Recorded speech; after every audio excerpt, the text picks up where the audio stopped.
It's Sunday and we're back in the bathroom. We have a few more things to finish up, including painting our wood-filled holes. But the major issue still in here is this door.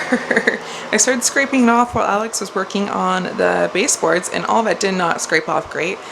Clearly wasn't primed or painted very well though. And we were a little bit worried that this paint underneath was an oil-based paint because it's so smooth and different looking than this. So I saw online that you can take some isopropyl alcohol or some acetone and see if it will come off. Rubbing with a cotton ball, this started to come off here, but also this spot too. Look at that.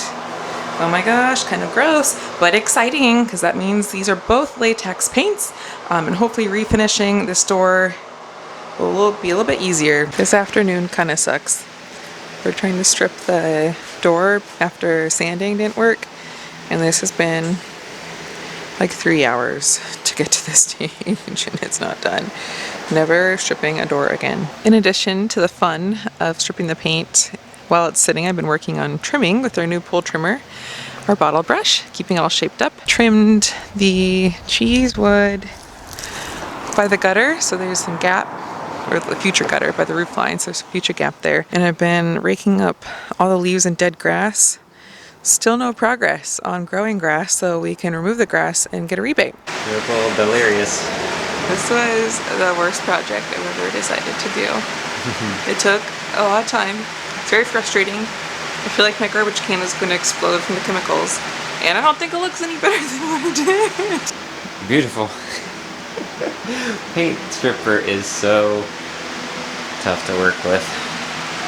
I have watched way too many YouTube shorts where they just like peel off a nice strip of paint. No. I don't know if it's the paint we have, or the tools, or the fact it's not on real wood, but we must have scraped that thing like 4,000 times maybe. Also, the other thing is, when we bought our house, we had termite remediation, and they replaced the whole door frame and everything like that. Now the paint is like hardcore chipping off here. We sanded it down. In thick chunks too. Yeah. Like you just sanded it down, but you could still kind of see like how, like right here, how thick it is. Popping off. What up with that? Also, it's wet down here. I think we need to talk. I think the bottom of the wood is wicking water up. Because obviously they did it one day and they just did the shit job that looked okay. But our last ditch effort to lawn. We're cheating with green colored seeds. So look, it's green. Wow.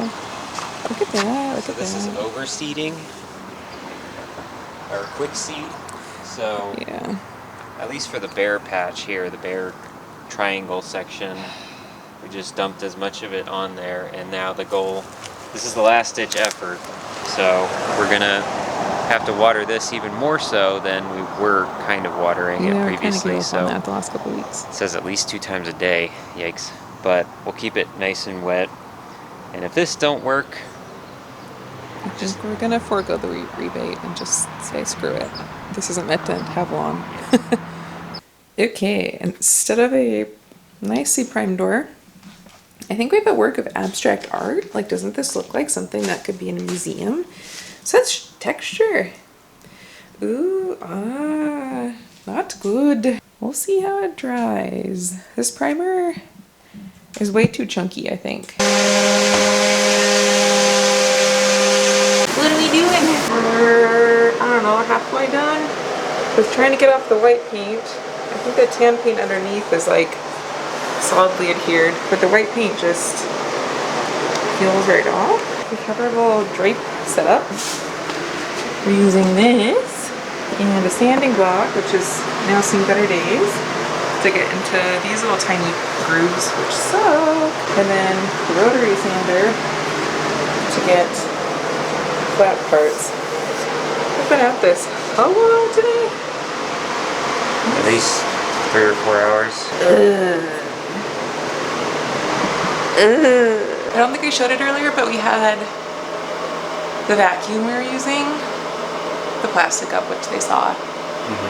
The air filter, which was pure white before and then turned yellow. We had so much dust. We have wiped this bathroom, top to bottom, vacuum, but Alex vacuumed all the stairs because it just dust everywhere.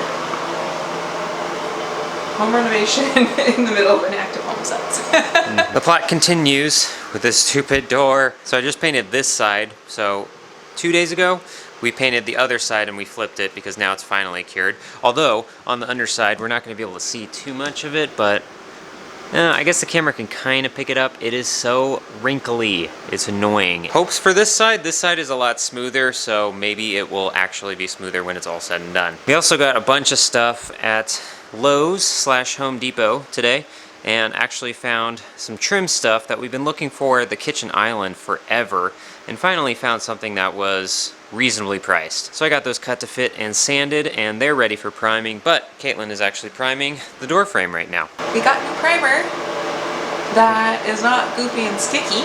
Yeah. And the fun with the small corners continues because now I'm using a foam brush and then rolling over the rest of it. Nice going. It's looking a lot better. So on this side, obviously it's primed and looks so much nicer. This stuff is more for actual wood and painted surfaces, so this should help to smooth things out a little bit and give a good base coat so that when we put on the actual paint color, it won't be as bad and won't have any flakes, hopefully. Fingers crossed that we don't have any flakes. Look what I did! Oh my gosh!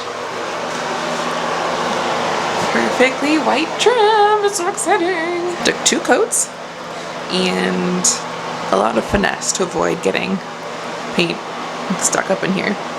Also, the stupid tape pulled off parts of our wall. There's a little bit right there where the paint went bye-bye with the stupid tape. So I had to come back in and touch it up. Good excuse to actually make that a little bit better. It's a tiny bit better. It's not all the way better, but it's okay. Also touched up the holes and the corners. So the very last thing to do in here is to caulk and clean the bathroom fan. And then decorate. Woohoo! Finishing up the bathroom here. We did a lot yesterday. I don't think I mentioned it or showed anything, but I got all the caulking done on the baseboards here, on the ceiling there, and on the seams. Had to redo this one from yesterday because the tape was a little too far away, so when I wiped it, it was kind of smeared and you could still see some of the paint behind it, so I let it dry, and then tonight just did another. That way we can get perfect lines like this. Ain't that satisfying? And as the final touch, we have the door on here with actual nice hardware, no longer mismatched doorknobs on either side. And I continued the caulking party over here with some trim. So we painted this the same time we painted the door. It's got the same stuff, and put this up to kind of hide that corner. So previously behind this you would just see the tile, the backing board, and the cabinet space. So this covers all of that with some construction adhesive and then some more caulk to seal it on the sides. It looks pretty good. It's almost like it's supposed to be there, and matches the other side pretty nicely as well. All right, this weekend's goal, small one, but very important one. Get 2 more pavers right here to be right here, so that way we can have a solid platform, because this is where the rain barrel's going. So we previously took out the post that was in here, and this is the hole that was left. First of all, we need to pull this grass up even more and kind of cut a rectangle right here so that the pavers have somewhere to go, of course. Then I think the concrete here is a little bit taller than the bottom of this paver, so to be level with this, we need to actually like cut this thing out, or at least chip away at it enough that it gets down to a proper level. So I got some chipping materials here, and we'll see how that goes. Oh, I'm tired. Well, I got all the concrete pulverized. Thankfully, whoever did this did a really bad job, so I was able to hit it even with this teeny tiny little hammer here, and it does break away, but still very tiring to get all of that stuff broken apart. And we're able to take a look at what's going on with the sprinklers here. So there's this cap, and then this was fitted kind of like that, sticking straight up. So that's where the hole was, and it was poking out, and we had a sprinkler attached to it. So not sure exactly what happened with this one, but for whatever reason they capped this and then just extended it out a few inches and then cut off this, which goes probably to the side yard. There's a bunch of sprinklers over there and over here where we didn't see any water coming up, so that's probably the reason why. So we still don't know what this sprinkler valve goes to, this first one. And we were hoping we'd figure it out over there, but watch, we're testing it. Hear water going through. We got water going. We're hoping it was coming through here at some point, but nothing. And it doesn't feel like it's blocked. I mean, like I can at least stick my finger in there. It's a little muddy, but like nothing's coming out this way. We were also thinking like maybe it does actually go this way with all the others, but then it loops all the way around, and this is kind of like the end of the road.